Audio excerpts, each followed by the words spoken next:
Olá, sejam bem-vindos ao último dia dessa semana especial sobre casamento que a Efatá Online preparou. Nessa noite você vai ter acesso gratuito à primeira aula de um dos bônus disponíveis para quem se inscreveu em nosso novo curso, O Segredo do Casamento Duradouro. Pastora Rosa Campos é do Ministério Sonho de Deus em Taubaté, São Paulo. É terapeuta familiar com vasta experiência em aconselhamento de casais.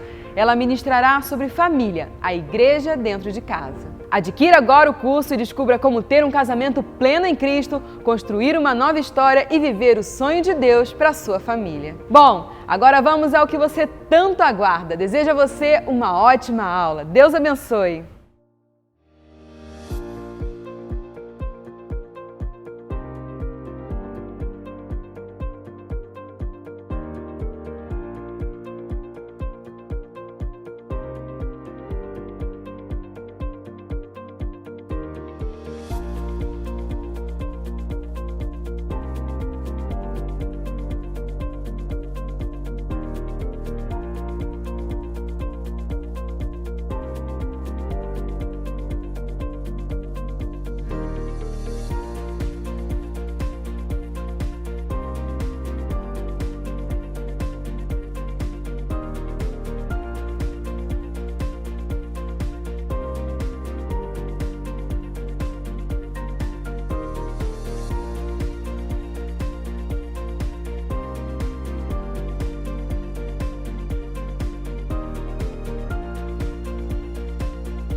Olá, aluno da Escola Efatá Online. Seja muito bem-vindo.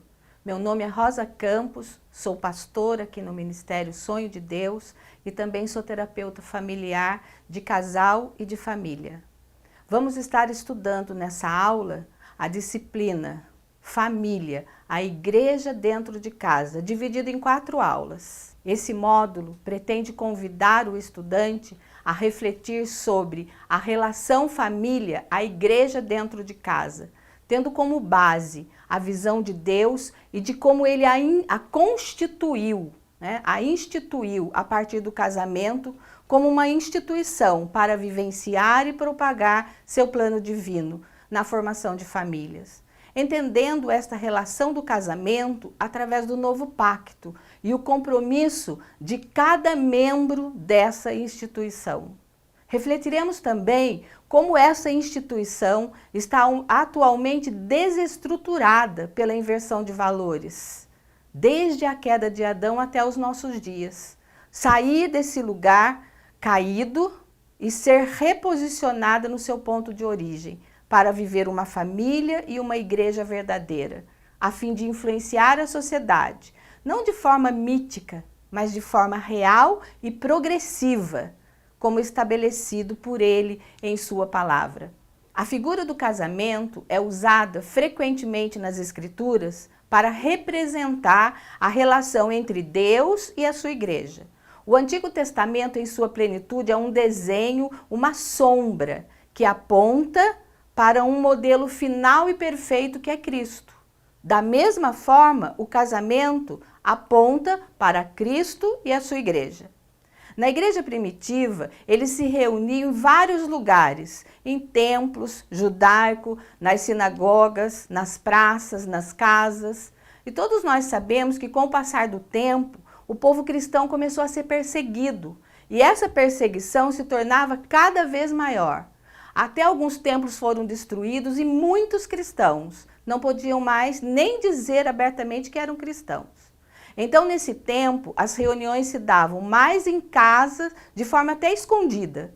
Hoje, no mundo atual, nós temos as células que são feitas em casas e depois se reúnem como corpo de Cristo na igreja, templo, para juntos adorarem a Deus. Existe também aqueles que acham que pode ser cristão apenas numa igreja em casa, que são chamados dos desigrejados. Mas, quando nós trazemos aqui o tema família, a igreja dentro de casa, não estamos falando propriamente desta igreja dentro de casa, dos tempos primitivos, ou mesmo dessa igreja atual em células. Também não estamos falando dos templos, das paredes, mas estamos falando de cada um de nós. Porque cada um de nós somos o templo de Deus, somos o lugar que Deus escolheu habitar. Quando realmente nasci de novo em Cristo, o templo é o meu corpo, o altar é o meu coração. E o púlpito, o que seria? A minha vida. Muitas pessoas, quando se colocam atrás de um púlpito para pregar, elas dizem, né?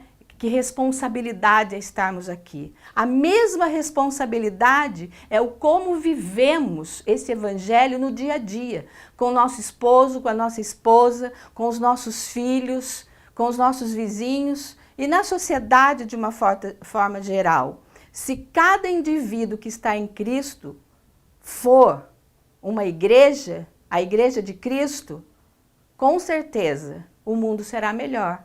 As famílias serão melhor. Então, na formação do meu casamento, da minha família, na rotina do dia a dia, é necessário que funcione a verdadeira igreja de Cristo. Não só nos momentos em que estão reunidos, lendo a palavra, fazendo culto doméstico, mas e principalmente na vivência, na rotina diária, frente aos conflitos, na resolução dos problemas, na educação dos filhos, na vida conjugal, na vida familiar. Isso se faz muito importante. Cristo é manifestado em mim e através de mim, e essa família que vive essa igreja dentro de casa, quando vai para o templo se juntar com outras famílias que são igreja dentro de casa, para juntos adorarem a Deus, esse é o nosso ponto central. Que cada família seja uma verdadeira igreja dentro de casa e faça diferença nesse tempo. O nosso gráfico das aulas, ele se resume assim. A primeira aula, nós vamos estudar o que é casamento e os 3 fundamentos do casamento. E vamos falar sobre a linguagem relacional do homem e da mulher. Na nossa segunda aula, nós vamos falar sobre a diferença do casamento no Velho e no Novo Pacto. O papel do homem e o papel do pai. O papel da mulher e o papel da mãe. Na nossa terceira aula, nós vamos falar sobre o propósito da família. Vamos ter uma parte sobre a criação dos filhos e uma outra parte que eu chamei de a era do egocentrismo, a imoralidade sexual. Nossa quarta aula, nós vamos fechar os assuntos dentro do nosso tema, família, a igreja dentro de casa. Entender a simbologia do casamento nos revela o novo pacto, que é a relação de Cristo com a sua igreja. Por isso o ataque, a destruição do casamento, roubando a maior manifestação do que é o casamento de Cristo com a sua igreja. Porque a família, ela é a base da igreja apostólica. Igreja esta que foi desenhada por Deus para manifestar Cristo em sua plenitude, cumprir o seu chamado de ser luz na terra e produzir assim uma transformação na sociedade. Essa base apostólica é a plataforma para proteção, provisão e envio, que estabelece os fundamentos de construção em Cristo, que determina os princípios e valores para essa igreja família, para que assim ela cumpra o seu chamado apostólico. Portanto, a família precisa ter Cristo como fundamento do lar, para a construção de um ambiente seguro, equilibrado e com a cultura do reino, mantendo assim uma vida protegida, frutífera para os seus membros e para a constituição de uma sociedade conforme o reino do céu. Não estamos falando aqui de algo irreal, mas de algo mais que real, que já nos foi dado desde antes da fundação do mundo. E tudo isso é para os cristãos. Todo aquele que passou pelo novo nascimento e na sua caminhada cristã, perde a sua vida para que Cristo viva. E assim eu viva a vida de Cristo. Essa é uma verdade para que aqueles que estão dispostos a morrer para si e construir uma vida, um casamento, uma família em Cristo. Para o cristianismo, o casamento, segundo o site www Significados, o casamento é interpretado como uma união de um homem e uma mulher sob a presença de Deus, sendo esta condição descrita na Bíblia. Para o cristão, casamento é um pacto, uma aliança, um voto, um acordo feito na presença de Deus e do povo, até que a morte os separe. A palavra aliança é o ato de aliar-se, é um acordo, uma união harmoniosa de coisas diferentes entre si em prol de um objetivo comum. Esse também está no site www Significados. E é tão interessante que fala que é uma união harmoniosa de coisas diferentes entre si. Se nós formos pensar, um homem e uma mulher são muito diferentes um do outro. E essa diferença é que os completa e que eles se unem em prol de um objetivo comum, de viver o casamento que Deus constituiu. E sabe o que mais quer dizer aliança? Entre vários significados, também quer dizer morte à vida independente. Então, quando eu faço uma aliança com o meu esposo e ele comigo, nós estamos declarando morte à vida independente. A Bíblia nos ensina que o casamento é uma instituição sagrada, criada pelo próprio Deus. Casamento para o cristão é uma aliança com Deus e com o cônjuge, até que a morte os separe. Mas, infelizmente, os conceitos e as leis têm mudado para uma adequação da vontade humana.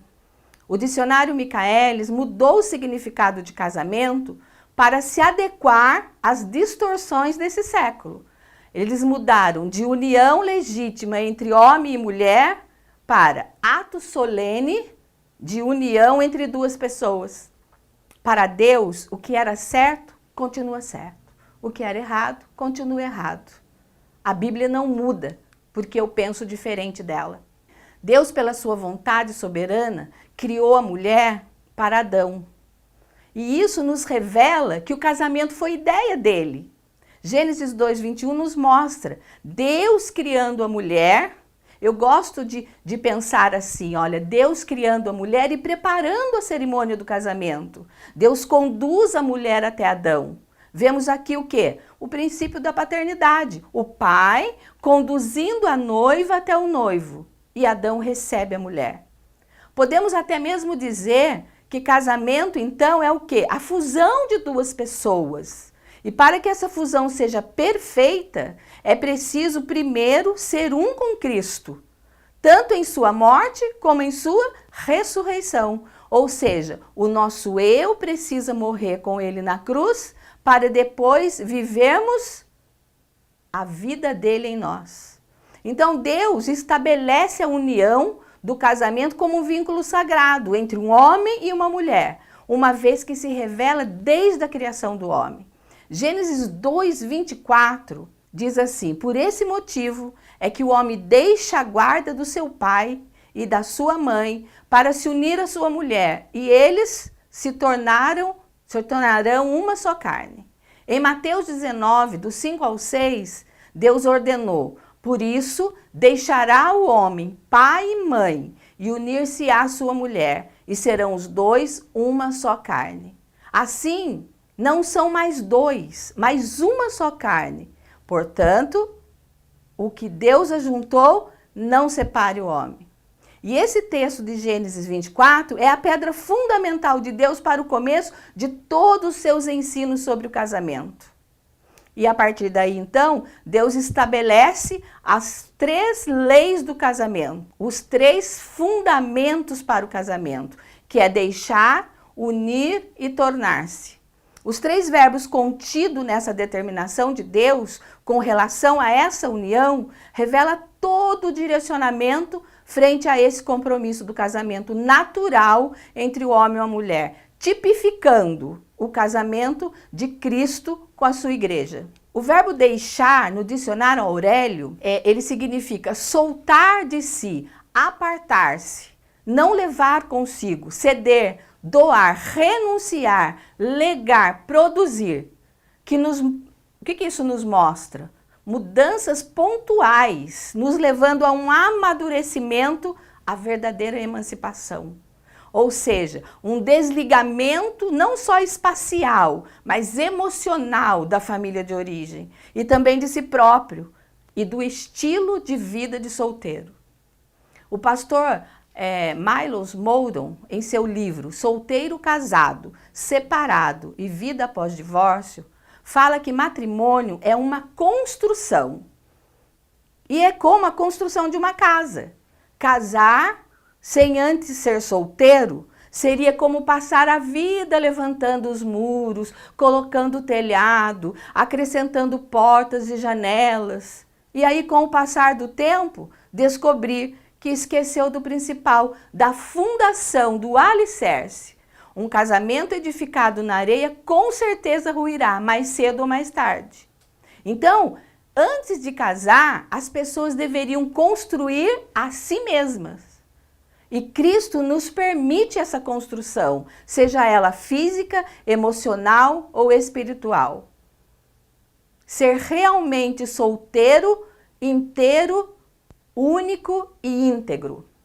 Assim, devemos considerar essa etapa da vida como o principal alicerce para um casamento bem-sucedido, pois é na vida de solteiro que se constrói a verdadeira identidade e se torna pleno em si mesmo. Deus iniciou a primeira família com 2 pessoas solteiras. Portanto, um casamento, para ser bem-sucedido, precisa de 2 pessoas bem resolvidas, que controla bem suas emoções, sentimentos e comportamentos e não fica buscando no outro a sua própria realização. Só estaremos prontos para o casamento quando estivermos prontos em nós mesmos, inteiros e completos, vivendo os nossos projetos de vida, lutando por eles e se estabelecendo profissionalmente, financeiramente, honrando nossos pais. Está aqui um princípio valoroso, servindo ao Senhor, e assim estaremos prontos para casar e servir o nosso cônjuge. Como diz Miles, ninguém deveria se casar sem antes ser completamente solteiros, bem resolvidos, íntegros. E isso serve para os casais separados, que querem casar novamente e que podem se casar novamente, e serve para os que estão casados e vão permanecer casados. Porque em Cristo nós podemos recapitular tudo isso e nos tornarmos inteiros para que os conflitos sejam resolvidos e daqui para frente possamos viver um casamento de acordo com o que Cristo instituiu. Os casamentos bem-sucedidos são aquele onde os cônjuges são 2 pessoas inteiras em si mesmo e que possuem o quê? O Espírito Santo dentro delas. Você só estará pronto para o casamento quando não precisar estar casado para se sentir bem resolvido. Até que Deus diga, não é bom que você esteja só. Não foi isso que Deus disse para Adão? Então, até que Deus diga isso para você, seja você homem ou seja você mulher, é bom que você esteja sozinho, até que não precise de outra pessoa para se afirmar, se identificar e se completar. Você deve estar crescendo no conhecimento da palavra, então estará preparado para o casamento. O casamento, ele é um grande passo para a maturidade. Pastor Cote pontua, o deixar é a lei da emancipação, que é um conceito fundamental no processo do amadurecimento. Antes do casamento ser uma união, ele tem que ser uma separação, que se dá com a emancipação.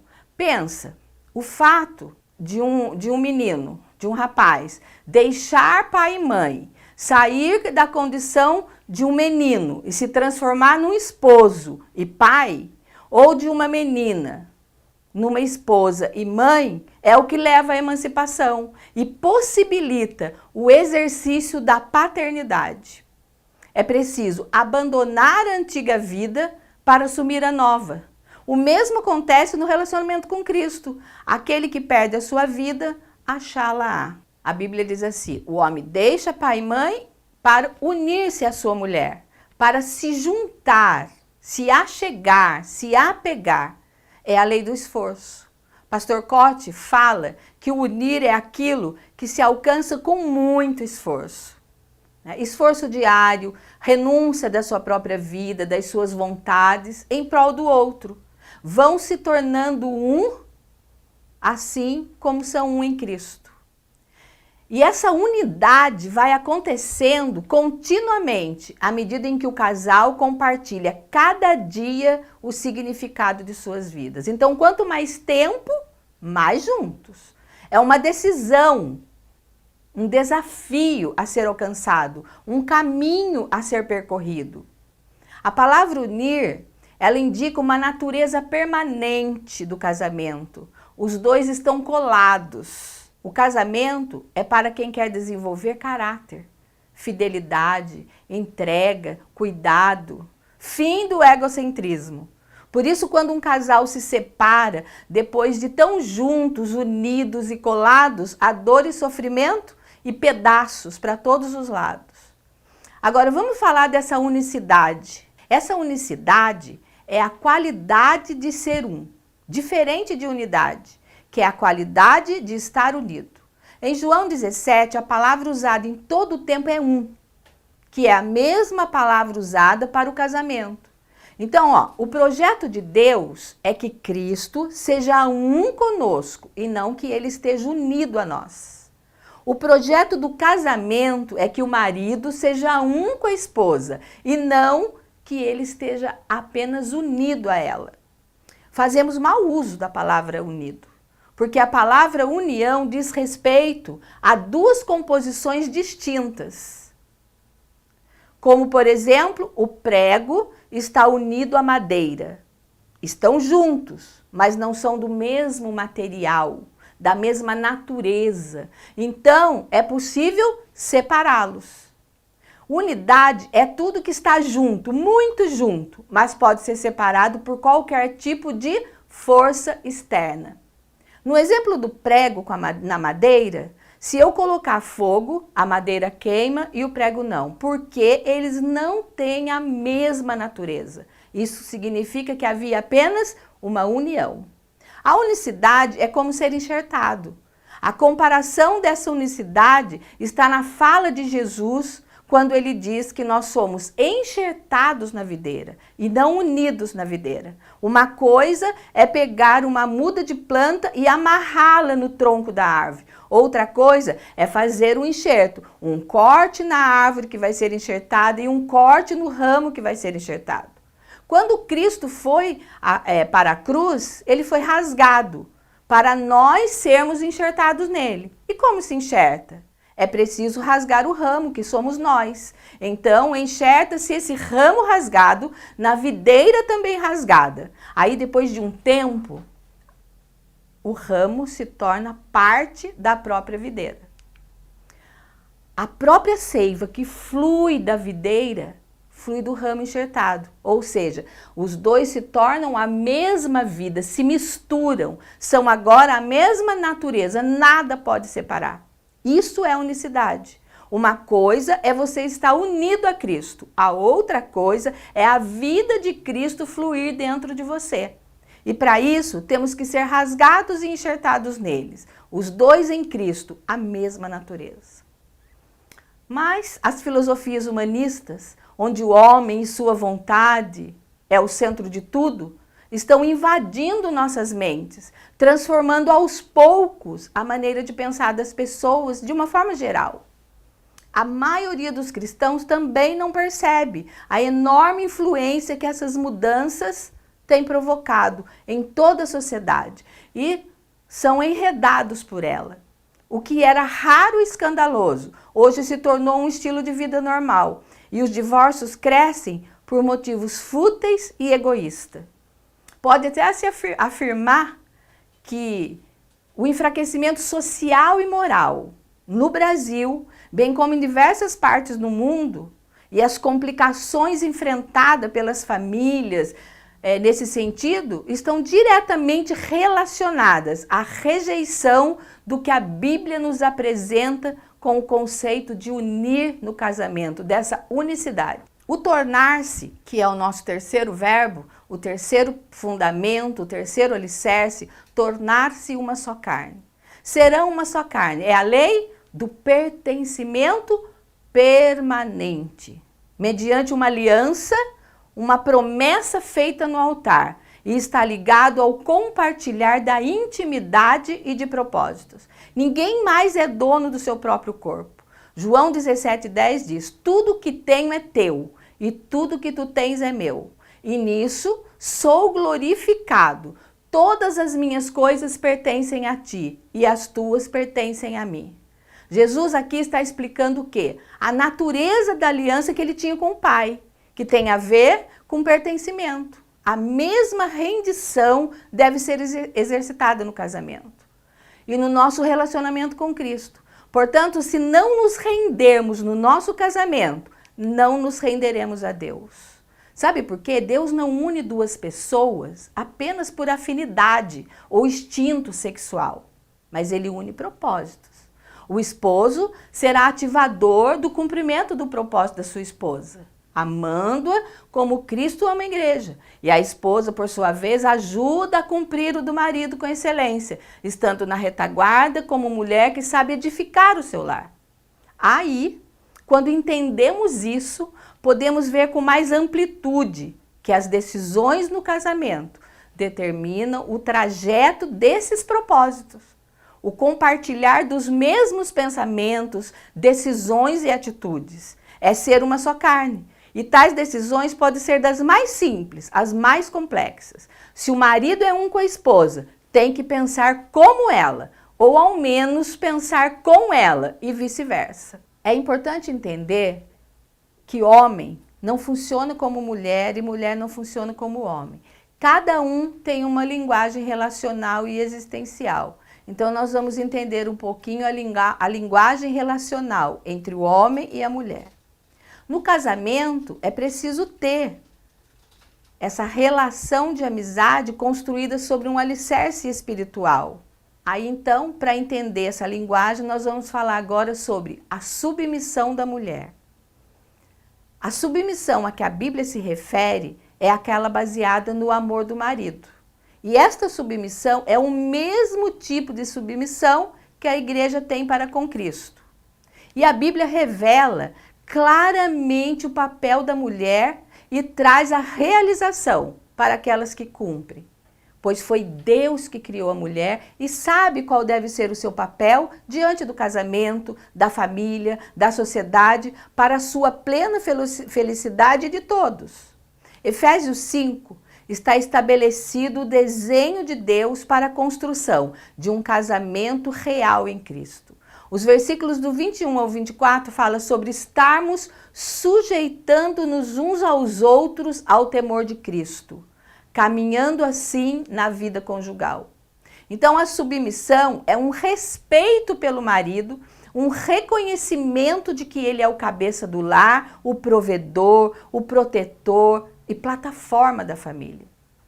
E é importante entender que a etimologia da palavra submissão, em seu sentido original, é estar abaixo da missão de outra pessoa. Dessa forma, a mulher foi criada por Deus para ajudar na missão do seu esposo, entre várias outras missões e papéis que a mulher tem.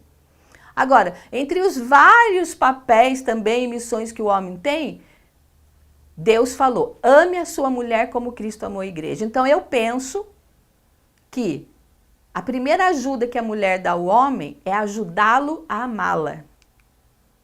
entendendo essa submissão como uma coluna que sustenta a vida do marido como cabeça, o lar, a família, uma missão de apoio, de auxiliadora. E pensar que a auxiliadora também é a mesma função do Espírito Santo.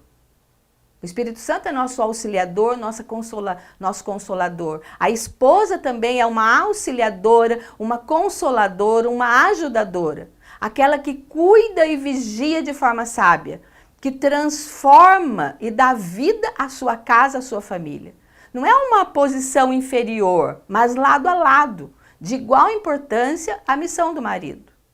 Então, respeito, honra, reconhecimento é a melhor forma da mulher demonstrar amor para com seu esposo.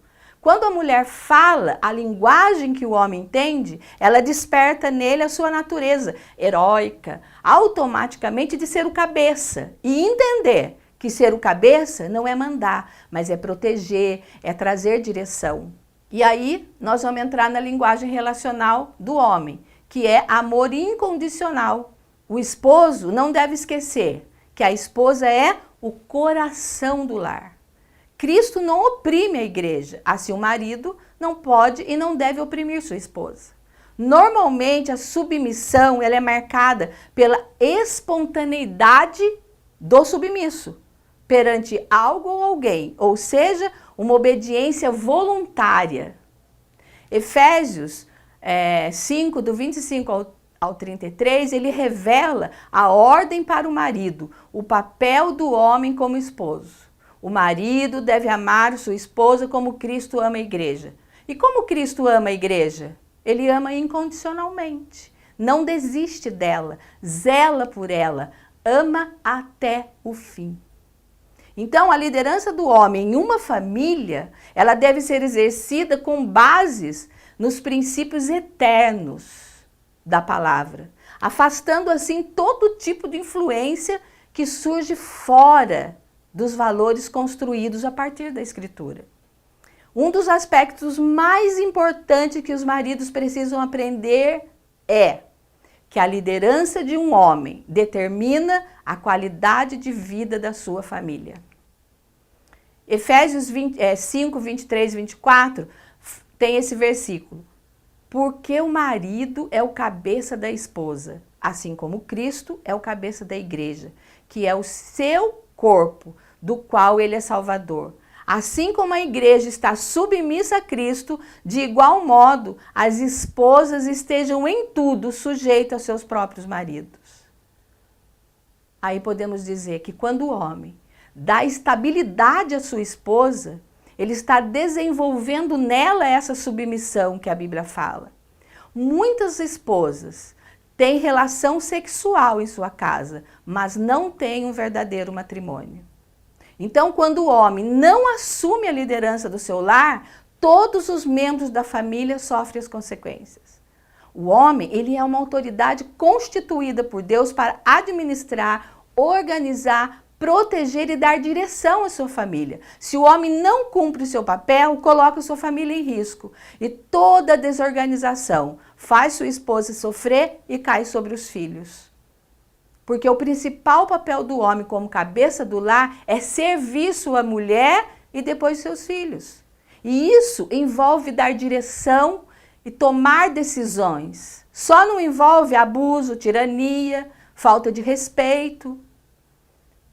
1 Pedro 4,11 diz assim, se alguém serve, sirva com força, com a força que Deus provê. Gálatas 5,13 diz, servir uns aos outros mediante o amor. Então é assim que temos que servir. Lucas 17,10 diz assim, quando cumprimos apenas nossos deveres, somos servos inúteis. Então quando eu faço aquilo só por fazer, a Bíblia diz que sou servo inútil. Agora, concluindo tudo isso nessa primeira aula, tudo que aprendemos aqui nos mostra o desenho de Deus para o casamento e a formação de uma família. O casamento é a melhor plataforma para você viver a natureza divina. E quando você coloca Deus como fundamento, você começa a mudar a natureza das pessoas.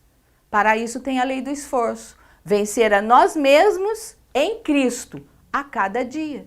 E o casamento, ele é a melhor plataforma para isso. Pastor Cote fala assim, o meu casamento dará certo quando eu tomo a decisão dentro de mim, de que mesmo que o meu cônjuge não mude, eu o aceito e vou amá-lo incondicionalmente.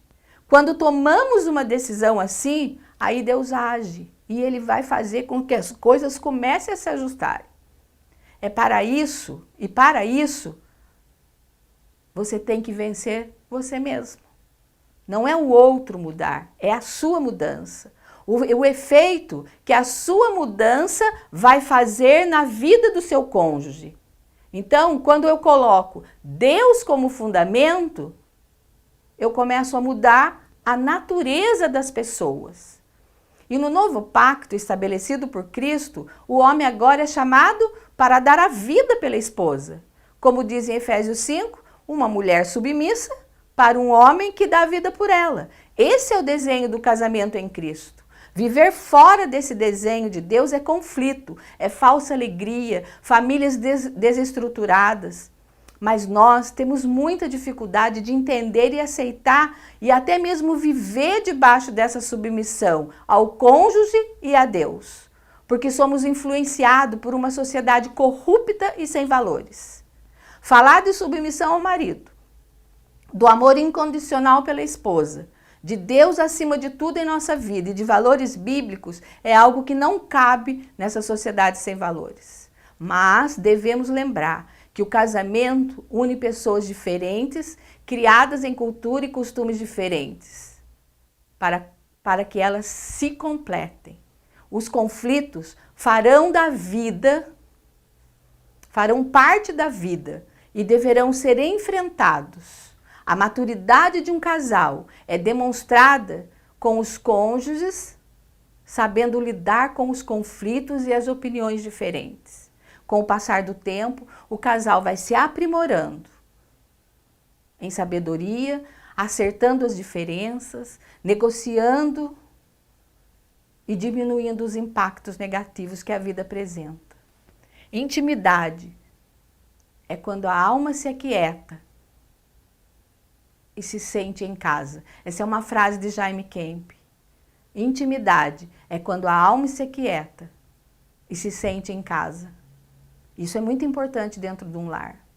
Então, nós cristãos, nascidos de novo, precisamos entender que os valores do reino a qual pertencemos é pedra preciosa conquistada para nós por Jesus. E vivemos numa sociedade, como acabei de falar, sem valores. Solteiros se relacionam sexualmente com várias pessoas. Os casados casam e se separam por motivos banais. É um tal de troca de parceiro, de pornografia, promiscuidade cada vez mais vergonhosa. Porque o mundo jaz no maligno, mas o meu padrão não é do mundo, o meu padrão é de Cristo. Então, mas quando nós não confiamos que os padrões de Deus é o melhor de Deus para nós, não nos entregamos verdadeiramente e começamos a fazer umas negociatas com Deus, enfeitar nossos erros, a linguagem do não tem nada a ver e fazer adaptações errôneas para encaixar no Evangelho. Julgamos as pessoas que procuram viver esses valores como fanáticas, religiosas e caretas. Agora, o que Deus fala? Deus não obriga ninguém, ninguém é obrigado. Mas o Senhor foi bem claro. Quem quiser vir após mim, negue-se a si mesmo. Tome a sua cruz e siga-me. Aí a gente pensa, nossa, mas esse evangelho é muito duro para mim? Não, o evangelho não é duro. O evangelho é transformador. E quando a gente entra por esse caminho, em confiança de que Deus estabeleceu o limite porque Ele nos ama, o suficiente, a gente entende as podas de Deus na nossa vida. Aí é fácil confiar. Quando confiamos, desfrutamos a beleza de pertencer a Deus em todas as áreas da nossa vida. E construímos nosso casamento dentro desse ambiente seguro que é Cristo. Aqui termina a nossa primeira aula. Bons estudos e até a próxima!